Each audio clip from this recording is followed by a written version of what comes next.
बच्चों, आप सबका बहुत बहुत स्वागत है मेरे YouTube चैनल में। मैं आपकी रमा मैम और अब मैं आपके लिए लेकर आई हूँ क्लास 10th के मैथमेटिक्स के चैप्टर 4 से एक्सरसाइज 4.3 का क्वेश्चन नंबर 8। और ये क्वेश्चन बहुत इंपॉर्टेंट है। मीन्स इस एक्सरसाइज के जितने भी वर्ड्स प्रॉब्लम है ना, सारे इंपॉर्टेंट है, क्योंकि या तो यही क्वेश्चन आ जाते हैं या फिर इनमें कुछ वैल्यूज चेंज करके, नाम चेंज करके इसी टाइप के क्वेश्चन आते हैं। तो ये सारे क्वेश्चन बहुत इंपॉर्टेंट है। तो हम देखते हैं question number 8। A train travels 360 km at a uniform speed.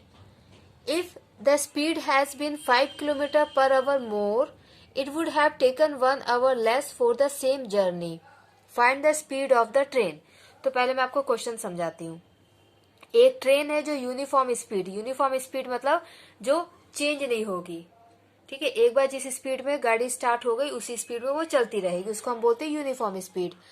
तो एक ट्रेन है जो यूनिफॉर्म स्पीड में चल रही है और उसने 360 किलोमीटर ट्रैवल किया।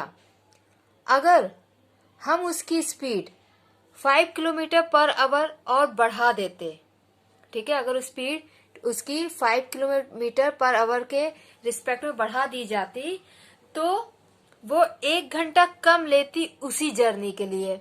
स्पीड बढ़ेगी तो टाइम कम लगेगा। ठीक है, आपको बताना है कि उस ट्रेन की स्पीड क्या होगी।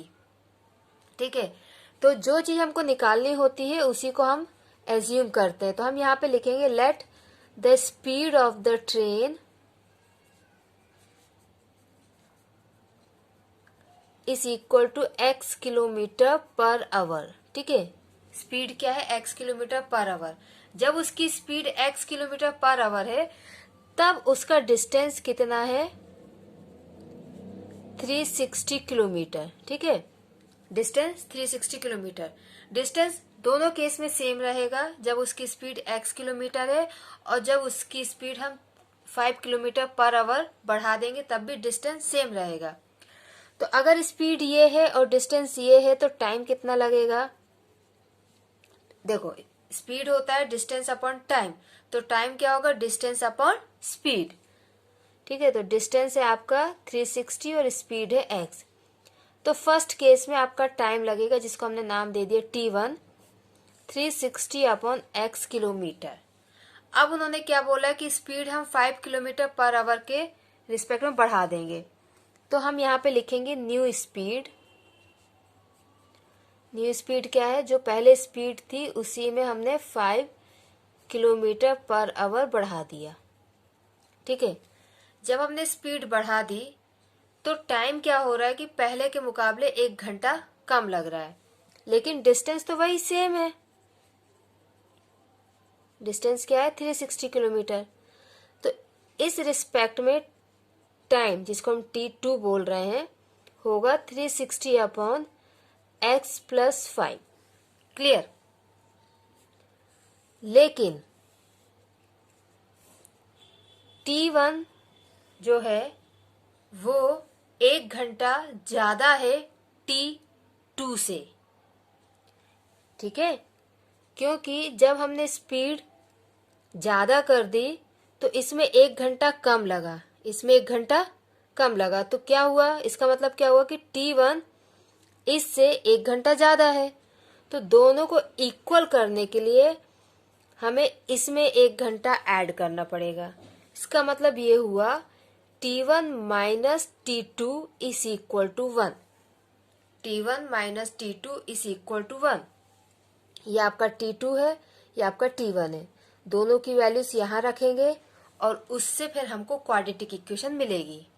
ओके, तो देखिए ये कंडीशन थी t1 minus t2 is equal to 1। तो हमने t1 की वैल्यू रख दी 360 अपॉन x, t2 की वैल्यू रख दी 360 upon x plus 5 equal to 1। यहाँ पे हम एलसीएम लेंगे तो ये यहाँ चला जाएगा और ये यहाँ चला जाएगा। देखिए ऐसे होगा 360 upon x into x plus 5, x plus 5 numerator में मल्टीप्लाई किया तो डिनोमिनेटर में भी, minus 360 into x plus 5 into x is equal to 1। अब डिनोमिनेटर क्या हुआ? सेम हो गया। ठीक है, ठीक है, यहाँ तक हो गया। अब देखिए ये हो जाएगा 360x plus 360 into 5 minus 360x whole upon x, x plus 5 is equal to 1।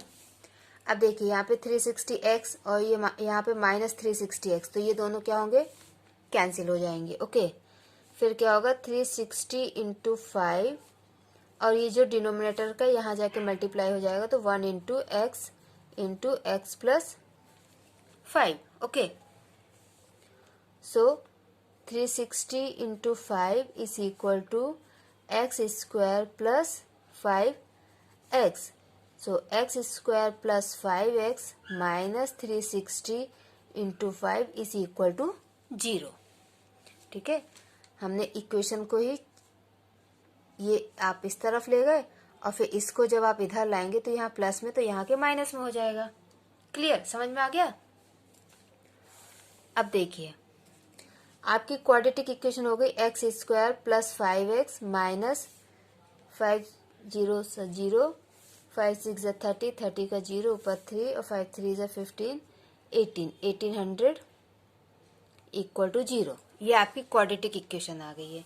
अब इस क्वाड्रेटिक इक्वेशन को आप किस मेथड से सॉल्व करना चाहते हैं, ये आपकी चॉइस है। कंप्यूटिंग द स्क्वायर मेथड है आपके पास, क्वाड्रेटिक फॉर्मूला मेथड है और फैक्टराइजेशन मेथड भी है। ठीक है, अब यहाँ पे मैं ट्राई करती हूँ फैक्टराइजेशन मेथड। तो देखिए फैक्टराइजेशन मेथड के लिए क्या होगा कि मेरे पास a इंटू सी जो है वो 1800 है और b मेरे पास 5 है। तो अब मुझे ये ढूंढना पड़ेगा कि 18 किस किस के टेबल में आता है। उससे 18 से मैं 1800 निकाल लूंगी। तो देखिए 18 किस किस के टेबल में आता है, मैं यहाँ पे देखती हूँ। 18 आता है 3 6 या 18, तो 30 इंटू 60 हम करेंगे तो 1800 आ जाएगा। इसके अलावा 18 किसके टेबल में आता है, 9 2 या 18, और इसके अलावा 18 किसके टेबल में आता है। तो देखिए इन दोनों नंबर से तो हमें नहीं मिलेगा 5, हमें चेक करना चाहिए डायरेक्ट 1800। अगर आपको इस ऐसे केसेस में प्रॉब्लम हो तो आप क्या कीजिए, देखिए हम ये इक्वेशन यहाँ पे लिख देते हैं। ठीक है, जब ये बड़े नंबर आपको मान लीजिए ऊपर वो लिख ही दें कि नहीं आपको सिर्फ फैक्टराइजेशन मेथड से ही करना है, तो फिर आप क्या करेंगे जब ऐसे बड़े नंबर मिल जाएंगे।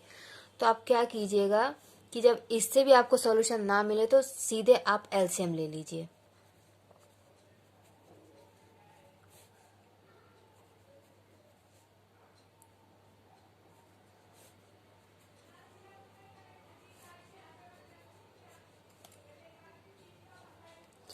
ठीक है, और फिर इसके बाद ये 2 से जाएगा तो 9 आएगा, और फिर 3 से जाएगा तो 3, और 3 से जाएगा तो 1।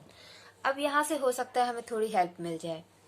देखिए 2 2 जा 4, 4 5 जा 20 एंड 25 जा 100।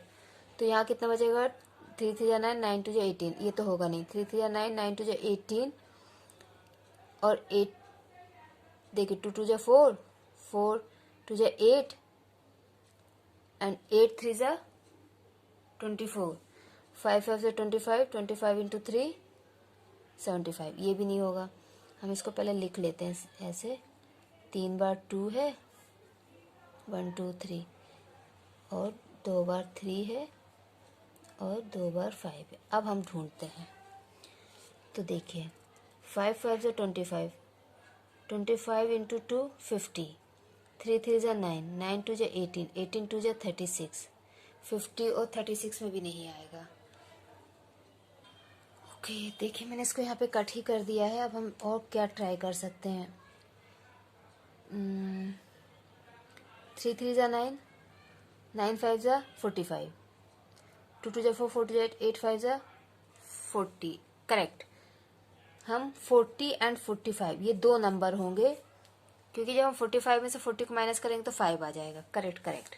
तो देखिए मैं इसलिए कह रही हूँ, अगर बड़ी डिजिट होंगी तो फैक्टराइजेशन मेथड आप एलसीएम की हेल्प से कीजिएगा, या फिर आप उसको फॉर्मूला मेथड जो क्वाड्रेटिक फॉर्मूला मेथड है उससे कीजिए। सबसे बेस्ट होता है क्वाड्रेटिक फॉर्मूला मेथड, बट उसमें भी क्या होता है जब बहुत बड़ी वैल्यू आ जाती है स्क्वायर रूट लेने के लिए, तो वहां पे भी आपको एलसीएम लेना पड़ेगा। ठीक है, लेकिन फैक्टराइजेशन मेथड में अगर आपको प्रॉब्लम आती है तो आप उसको एलसीएम से सॉल्व कर सकते हैं। ओके, तो यहाँ पे हमको दो नंबर मिल गए 40 एंड 45, ये हमारी इक्वेशन थी। ओके, तो अब इसमें से हम 45 को पॉजिटिव लेंगे और 40 को नेगेटिव लेंगे, क्योंकि जब हम 45 में से 40 को माइनस करेंगे तब हमें +5 मिलेगा। So X square plus 45x minus 40x minus 1800। यहाँ से x कॉमन लिया तो होगा x प्लस 45 और यहाँ से 40 कॉमन लेंगे तो होगा x plus 45, okay, equal to 0। Then x plus 45 common and x minus 40 common is equal to 0। Clear.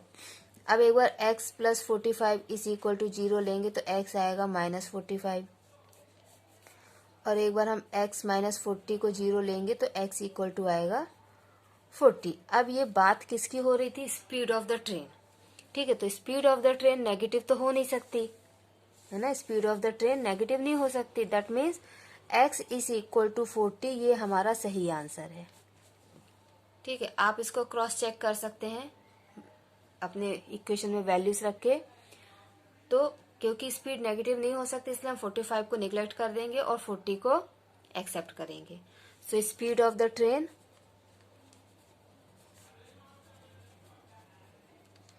is equal to 40 kilometre per our.